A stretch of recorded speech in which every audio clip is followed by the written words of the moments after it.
All right, so it is 6 o'clock, so call the meeting to order. All members are present, including our student representative. It's been a day.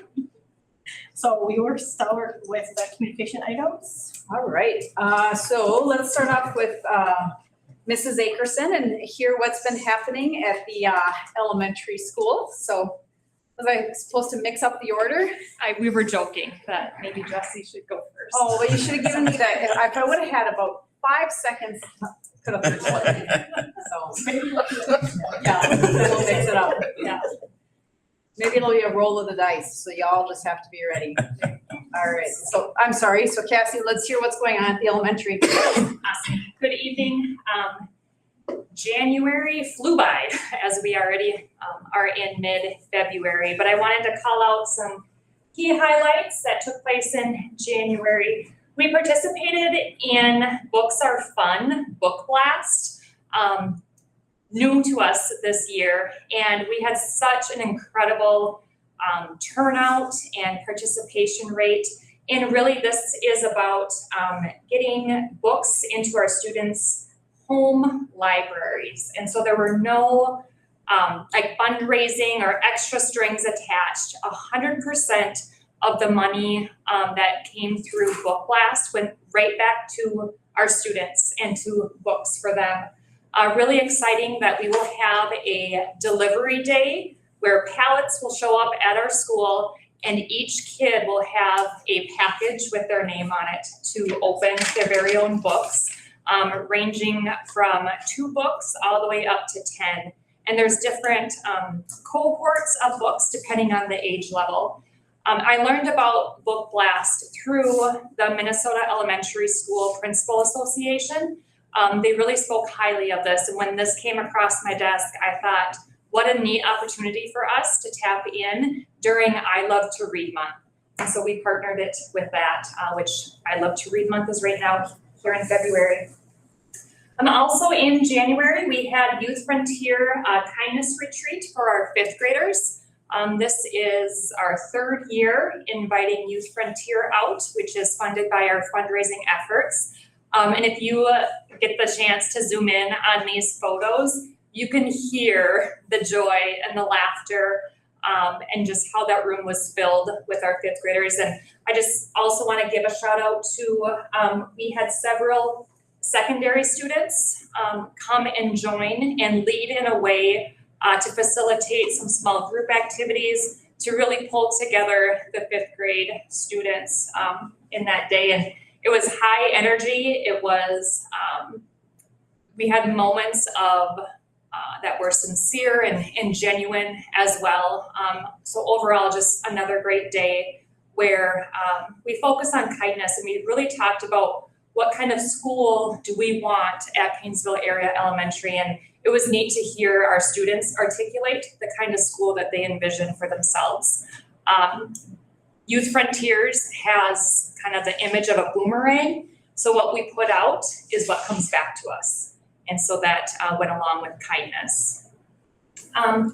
Looking at February highlights, we have winter conferences coming up, February 26th and 27th. So that communication went out to families so they can get signed up to meet with their child's teacher.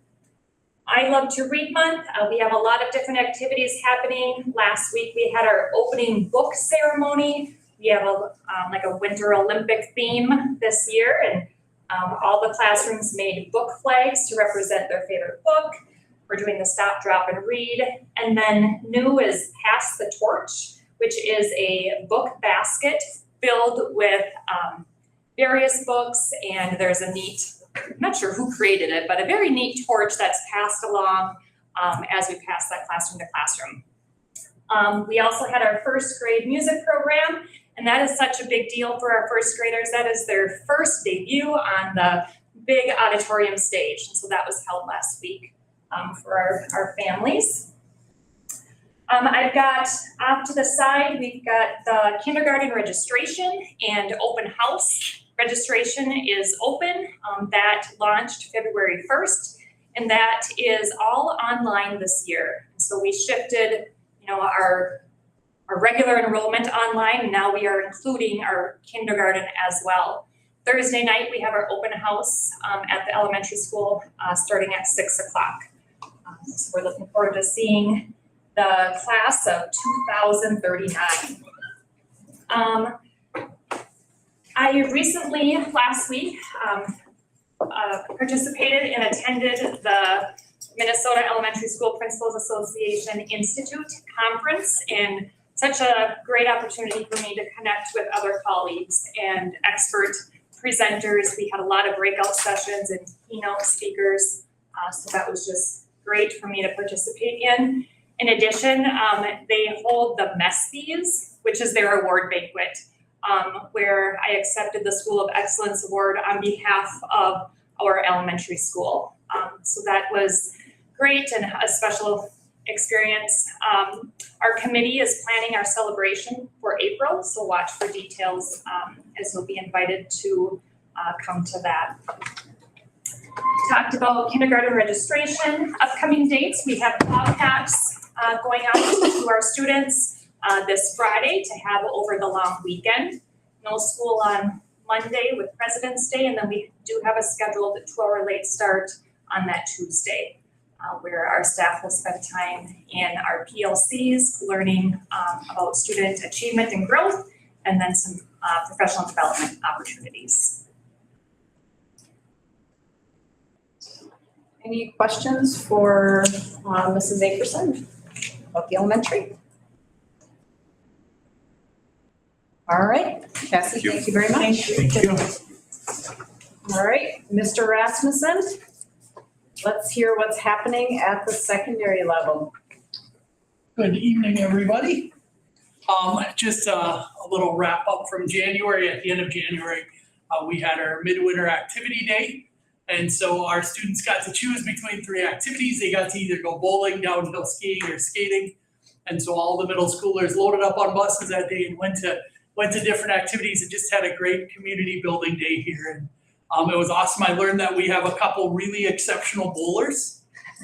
We have pretty impressive scores, whereas I'm bumper bowling basically. They're very good. So, it's kind of fun to see kids doing things that they love to do and seeing them outside in the school day. So just a neat opportunity. If we look ahead, I wanted to talk a little bit about registration and conferences this year because we are making a change. So I do want to kind of inform families, and I sent out information about that today in the Bulldog update. And so typically last year we tend to register later in the year, kind of April, May time is when we had students fill out the registration forms. Well, this year we're gonna do it in accordance with our February conferences. And so last week we met with all of the students here and handed out our registration information so that they can go home and start having conversations with their family about what classes they should be taking next year. And then what we're gonna do is we're gonna have families come in at conferences, meet with their advisor. Their advisor will have a time to actually go over their registration to look through it, and then they will online register with their advisor during conferences. And so that way, parents have somebody they can talk to about what classes should they take, and we can make sure that students are registered for the right classes every year. So just kind of a change to how we're doing conferences, but I did want to inform families. And so look at the Bulldog update. It has all of our registration information. It has all the links for all of our registration guides in there. And so all that information is out to families. Coming up here, something I'm always really excited about, Student Reach reached out to me again kind of in the middle of last month, and they said, hey, would you like us to come to Paynesville again? Where I said, absolutely, how soon can you get here? And so every year Student Reach has a grant funded opportunity where they bring in live bands and really cool speakers. And so this year they're bringing in Eric Samuel Tim, and that's going to be on February 25th. We'll have 2 presentations, one in the morning for middle school and one in the morning for high school. Eric Samuel Tim is his little bio here says, is a part-time artist, part-time speaker, part author, and all passion, uniquely engaging today's students through powerful school assemblies that blend truth, humor, and live art.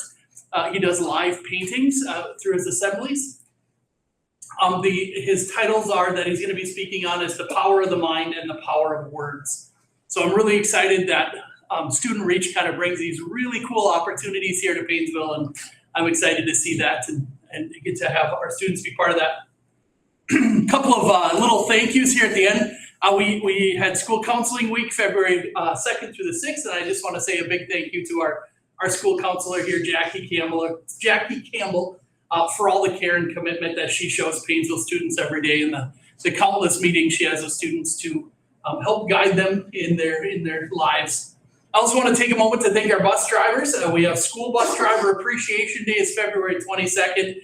When I think about it, our school bus drivers are the very first people that our students interact with every day, and they're usually the very last people our students interact with. So they have such a huge role here, not only getting our kids safely, but they really set the tone for the day for students. And so I'm just really thankful for the wonderful bus drivers that we have that our students get to interact with.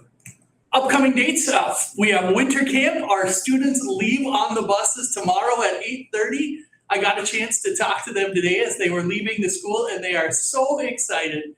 And I'm just excited for them and their experience up there. So they leave for winter camp tomorrow. Cassie mentioned, but no school February 16th. 2-hour late start February 17th, mid-quarter then right after February 18th. And then just a reminder of parent-teacher conferences, February 26th and 27th. And then I have my goals up there again. So. All right, any questions for Mr. Rasmussen? Speaker that you have, is that done in the gymnasium or is that done in the theater? It's done in the auditorium. Yeah, they actually, so Student Reach, they come, they say, we need to be there at so-and-so time, and usually they set up the day before, but they bring in a live band, and they bring in all the speakers, all the sound equipment, all the lighting equipment. We don't have to do anything. They come and they set it all up, and then our kids come down there, and they usually have this live band playing music, and then the speaker gets up and talks, and then the speaker usually sticks around for a while afterwards so kids can kind of interact. They just do a really cool thing for our students. Is that a couple hours or? I think it's like about an hour presentation. I think it speaks for about. Do we record that? I don't know if we haven't in the past, and I can reach out to see if that's something. I'm not sure if they would allow. Oh, they it. would allow it, okay. Yeah, that's the only hang up. I'm not sure if the speaker allows him. Okay. It's a question we can ask. Yeah, it's a great question. Interested to, and then we can probably share that with Everybody? community. But like I say, you gotta get their permission. So Yeah, no, yeah. we can ask. Yep, we can ask. just a way of us advertising. I mean, we just had a very productive meeting and that would be something. Yes. Cool to share. At the very least, we can get it out ahead of time and then have some follow-up after about maybe student experience or, yeah. Yeah, but we definitely, like you say, gotta have their permission, so. All right, anything else for Mr. Rasmussen? All right, thanks, Jesse. Thank you. Thank you. Okay. Chris, Community Ed.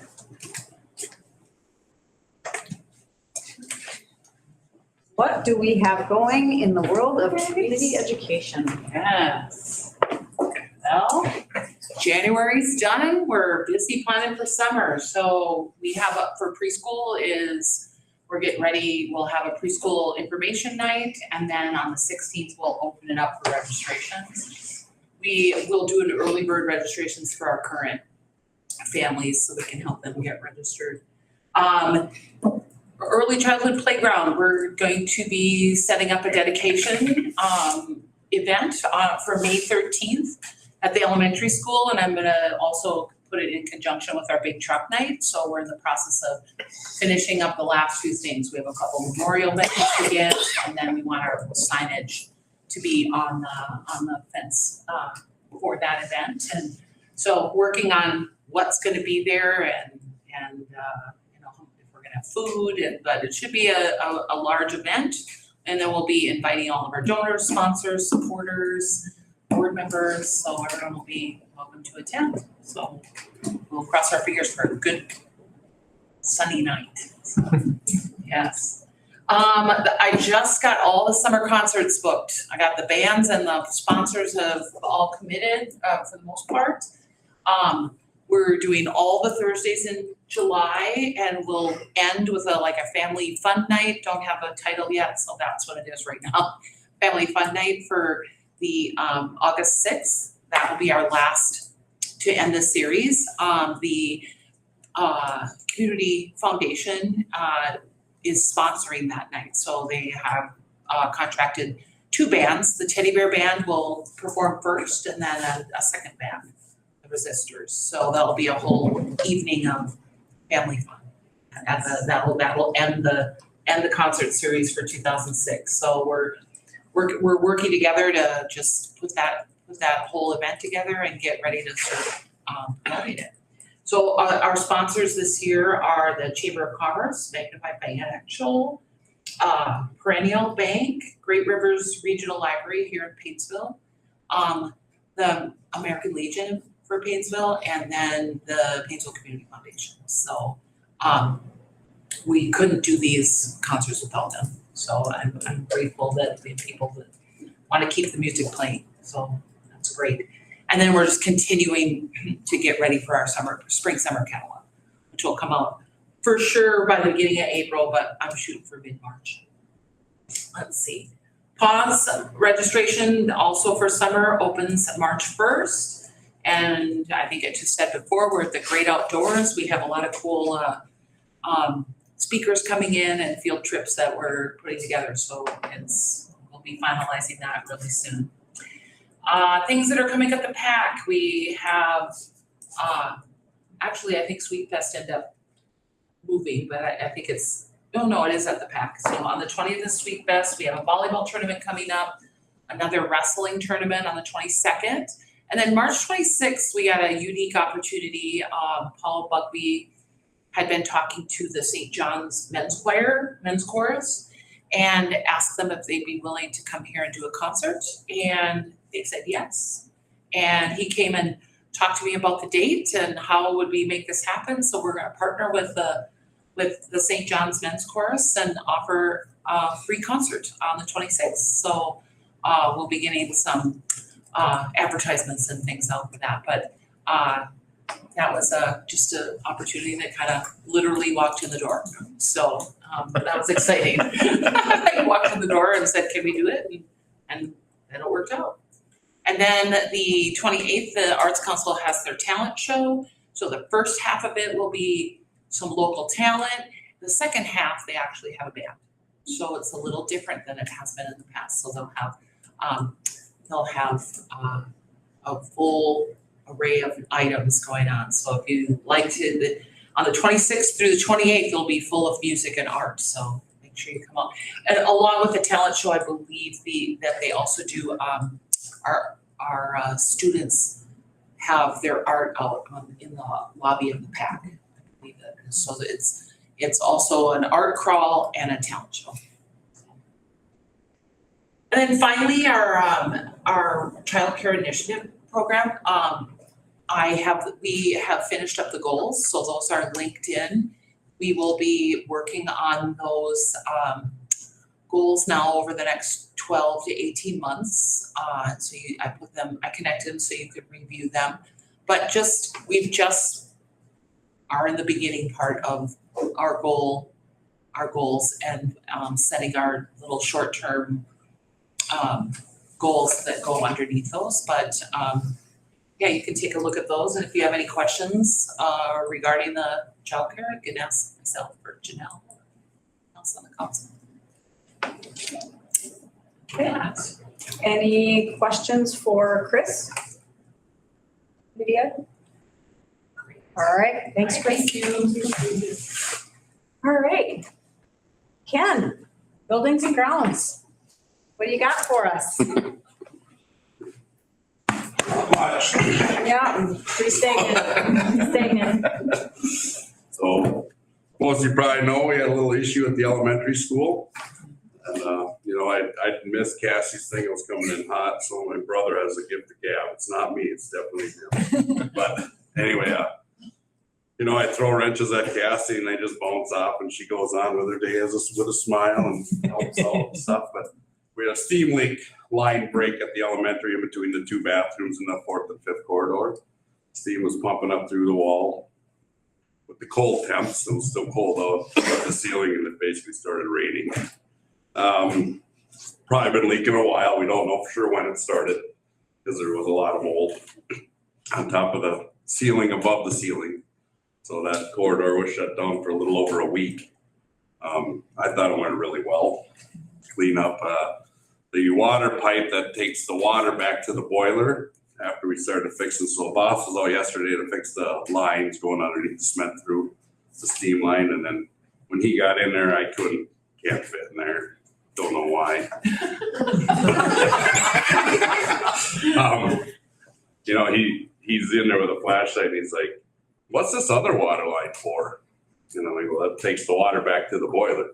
He's like, well, that ain't going back to the boiler. And he basically reached down and grabbed the elbow and it was rusted right off. Handed me the elbow, so it ended up being 2 lines down there. So full day project, getting them all out, replaced back in and stuff. Feel good about it. Went and checked on them all today. No leaks, so it went pretty well. You know, and I got to give a big shout out to Cassie and Janelle. You know, Cassie actually, when we were up there, I was on the roof trying to figure out where the water was coming from, and she stuck her head up in the hole that I had made in the false ceiling. And I come down and she's like, well, there's steam up here. I'm like, red flag.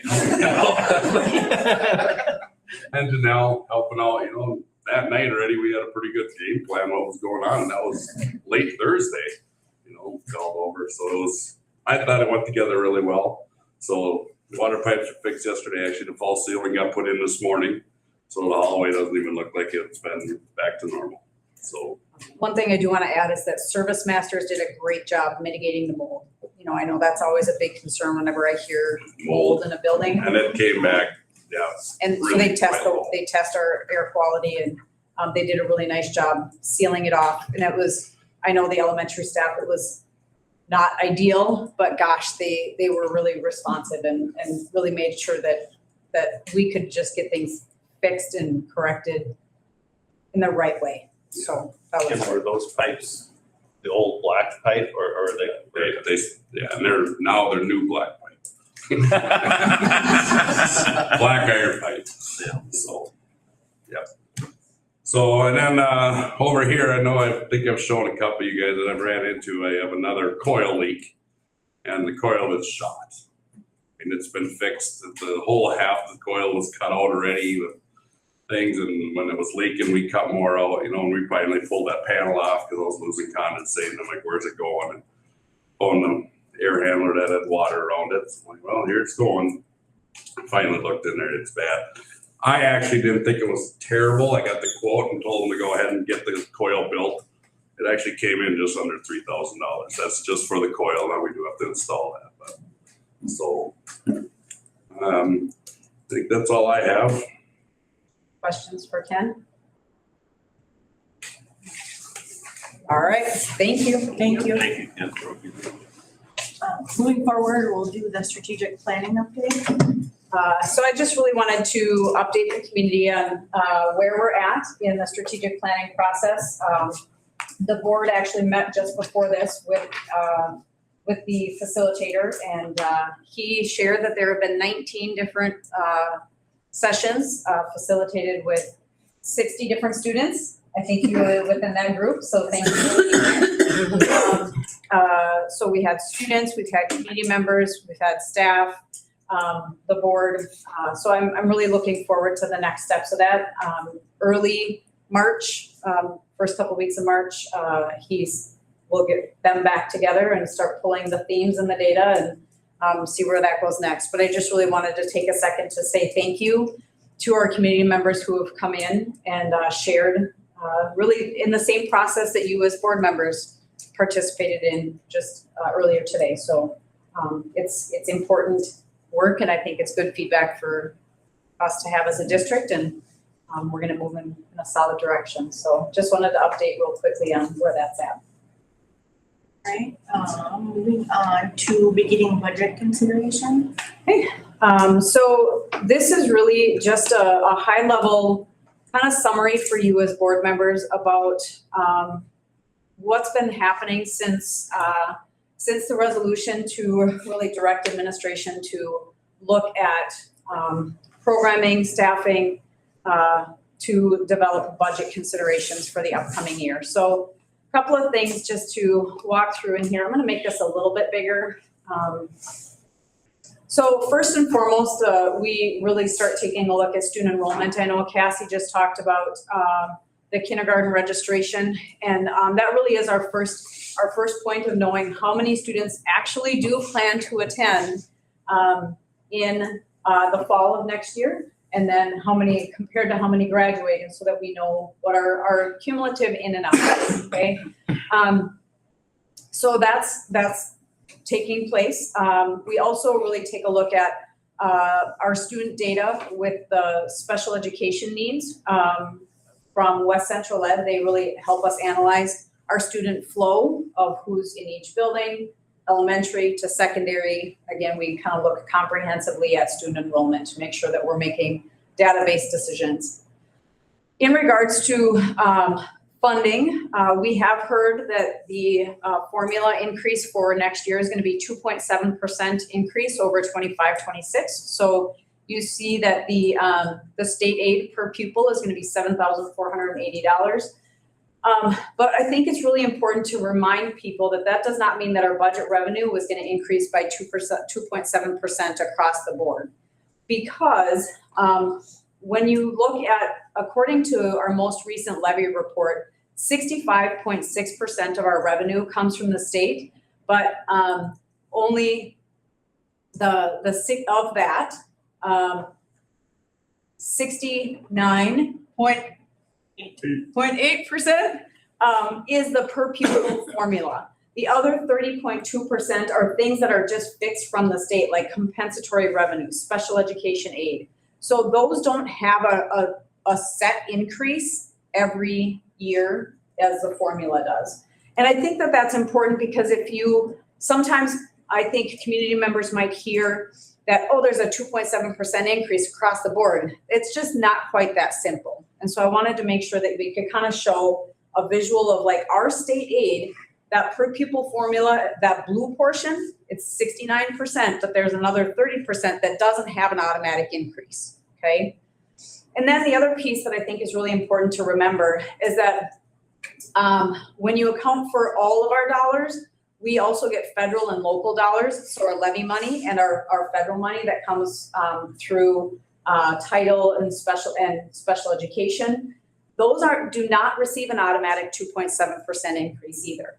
Okay, they're much less predictable, and so it's just really important to remember that while we count on that 2.7% increase, that doesn't mean that we just blanket apply it to a 2.7% blanket increase in revenue for the upcoming year, okay?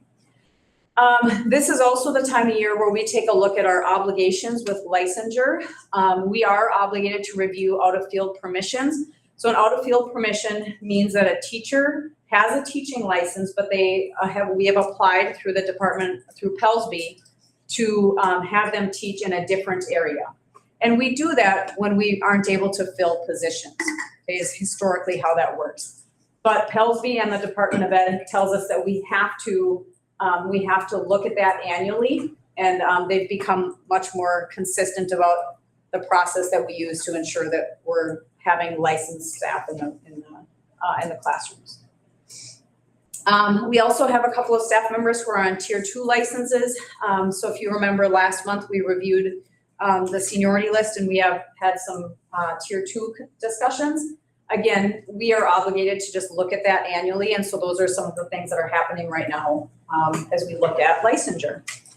And then what we'll do is we'll take a look at any staffing reductions or revisions due to if there's if we have to post for a license, or if we don't have, if we're not eligible to apply for another license or type of variance.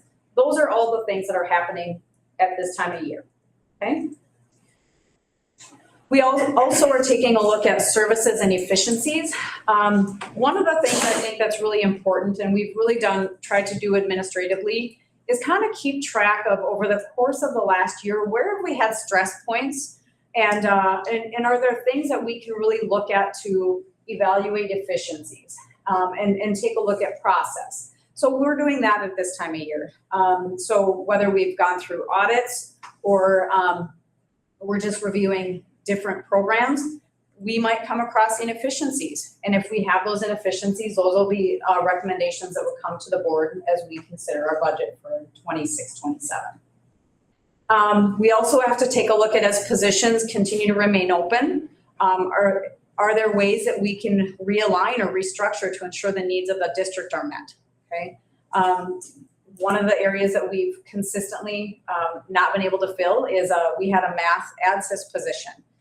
So what can we do and how can we look at that? So those will be some things that we take a look at for next year. And then we'll also review prior year contracts to determine effectiveness and efficiency. You know, recommendations are come to the board about memberships and about, and as we build budgets, we're gonna take a look at, are we really maximizing our dollars and getting, in the best business terms, a good ROI? What's our return on investment? Okay. We're also taking a look at the upcoming building projects. So the softball field renovation has been a very active discussion. Our facilities committee has been talking about that. If you've been paying attention to our long-term facilities maintenance plan, we have the softball money that's set aside on the softball project.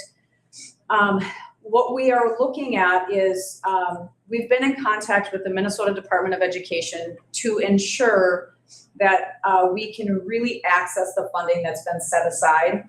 And what we're concerned about is that the long-term facility maintenance plan is pretty restrictive.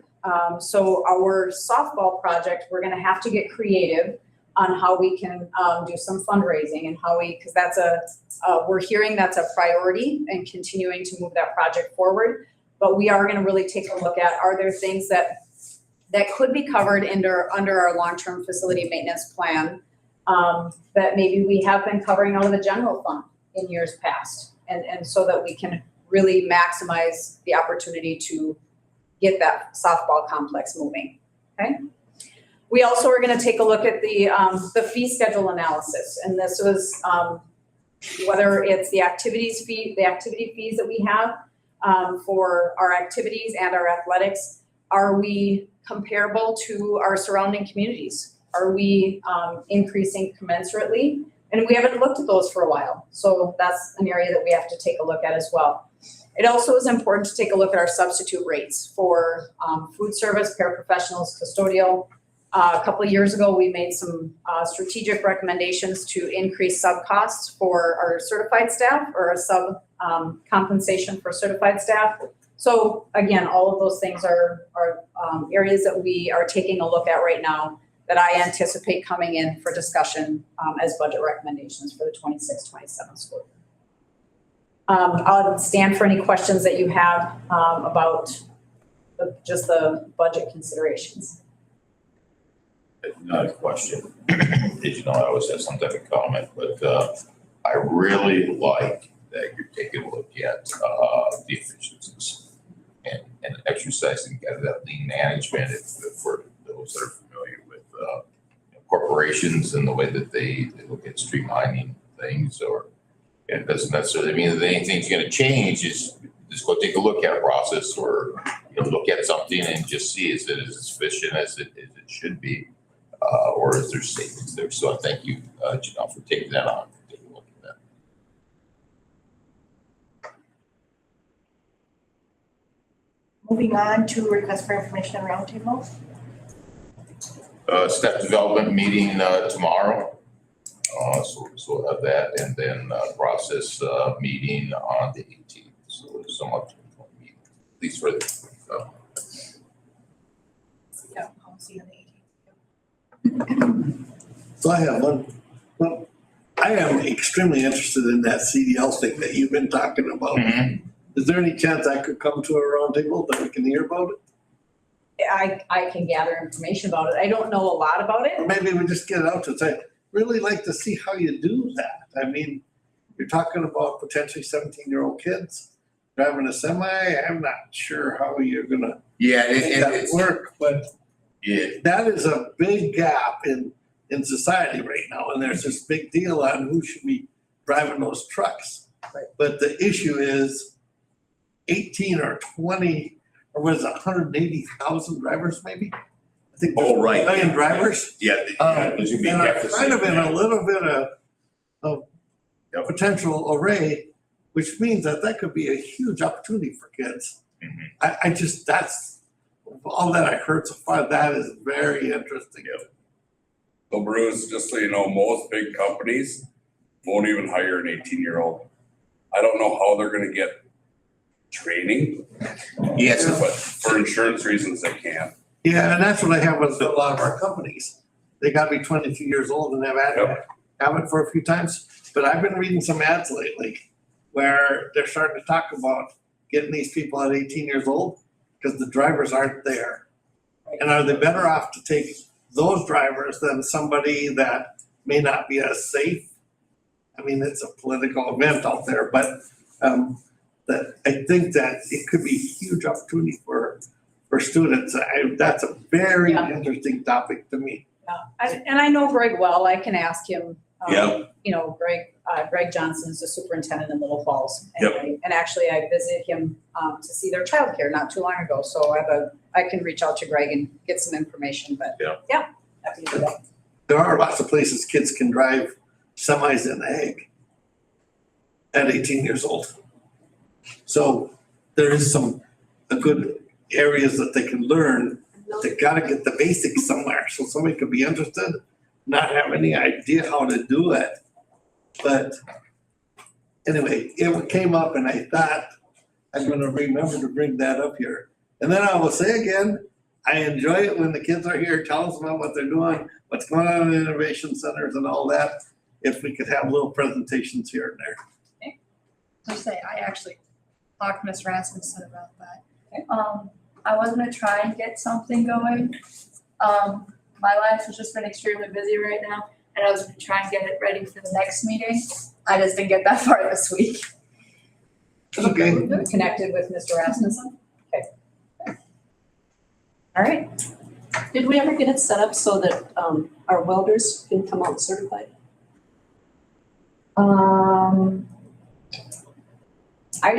I can find out if they are certified through Alec Tech or not. I'll find out. I'm curious. At one point that was in the works. And that would be a good starting up point. Okay. I will look into that.